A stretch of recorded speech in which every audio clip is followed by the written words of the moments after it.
Hello friends, I am Pragna Patel and welcome back to your favorite channel Easy Speak English. આજે હું તમારી માટે એક સવાલ લઈને આવી છું. તમે ઇંગ્લિશ ગ્રામર કેટલા વર્ષોથી શીખી રહ્યા છો? 1 year, 5 years કે પછી 10 years? તેમ છતાં આજે પણ તમે ઇંગ્લિશ બોલતી વખતે ફ્રીઝ થઈ જાઓ છો? તો પ્રોબ્લેમ ઇંગ્લિશ ગ્રામર નથી, પ્રોબ્લેમ છે પ્રેક્ટિસનો અભાવ. આજે આપણે એક વાત ક્લિયર કરી દઈએ. હું એમ નથી કહેતી કે ગ્રામર જરૂરી નથી. Grammar is very important, but grammar એક ટૂલ છે, ફ્લુઅન્સી નહીં. આજે આપણે એવી મેથડ શીખવાના છીએ કે જેનાથી તમારું ગ્રામર પણ ઇમ્પ્રૂવ થશે અને સાથે સાથે તમે કોન્ફિડન્સથી ઇંગ્લિશ પણ બોલી શકશો. So let's begin. First we see why grammar alone doesn't make you fluent. એકલું ગ્રામર શીખવાથી શા માટે ફ્લુઅન્સી નથી આવતી? ચાલો એક એક્ઝામ્પલથી સમજીએ. જો તમે ડ્રાઇવિંગની બધી જ બુક્સ રીડ કરી લો છો તો તમે કાર ડ્રાઈવ કરી શકો? ના, બીકોઝ ડ્રાઇવિંગ કરવા માટે ડ્રાઇવિંગની પ્રેક્ટિસ કરવી પડે. બસ એ જ રીતે ગ્રામર શીખવાથી રૂલ સમજાય છે, બટ સ્પીકિંગ કરવા માટે તો સ્પીકિંગ પ્રેક્ટિસ કરવી જ પડે. Remember, knowledge plus practice, that means fluency. Now let's see what happens when someone only reading grammar rules. Many students ગ્રામરના few rules memorize કરે છે, like present tense, past tense, articles, voice, speech, but એક પણ sentence ઇંગ્લિશમાં practice કરતા નથી. ચાલો solution જોઈએ.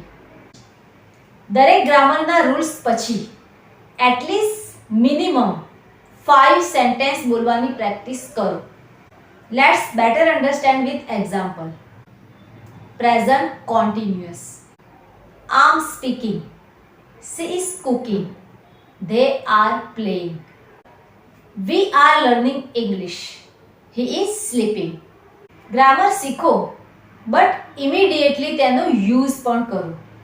Now let's see powerful methods. First one, speak simple English.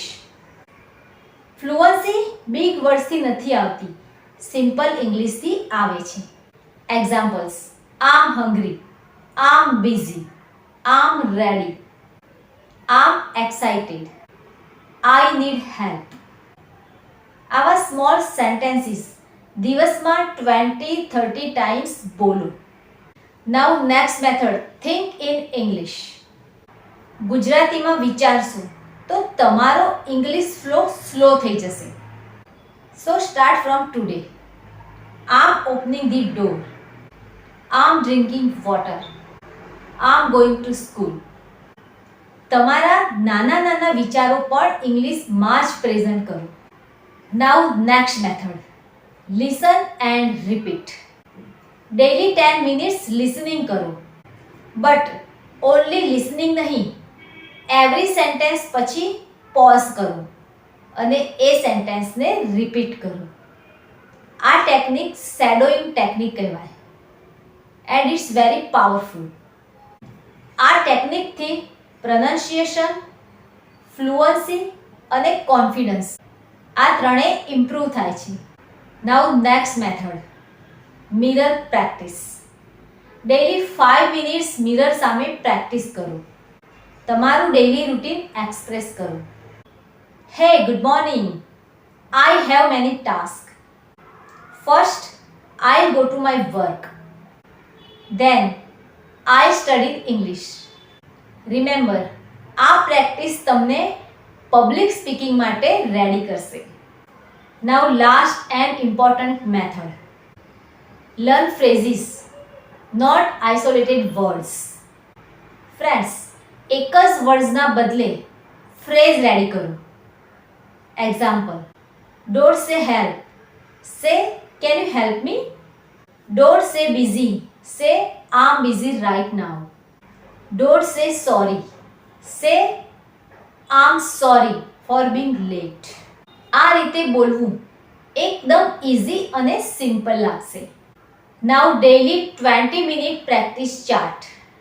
જો તમને ફ્લુઅન્સી જોઈએ છે તો આ ડેઈલી રૂટીન ફોલો કરો.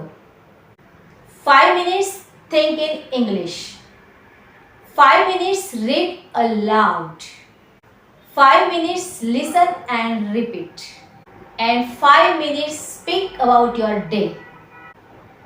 Only 20 minutes every day. And remember, consistency beats intensity. Now 21 day speaking challenge. 21 day grammar શીખો but speaking practice કરો. Daily minimum 20 sentence ઇંગ્લિશમાં બોલો. ટાર્ગેટ બનાવો, ડેડલાઇન બનાવો, બટ સ્પીકિંગ મસ્ટ. આ ચેલેન્જથી ડેફિનેટલી તમારી ઇંગ્લિશ ફ્લુઅન્સીમાં ચેન્જીસ આવશે. So friends, don't just study English, use English.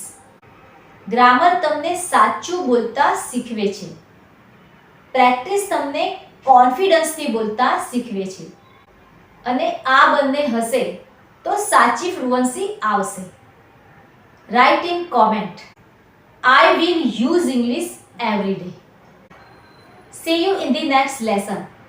Till then, keep smiling, keep practicing, keep learning, keep speaking.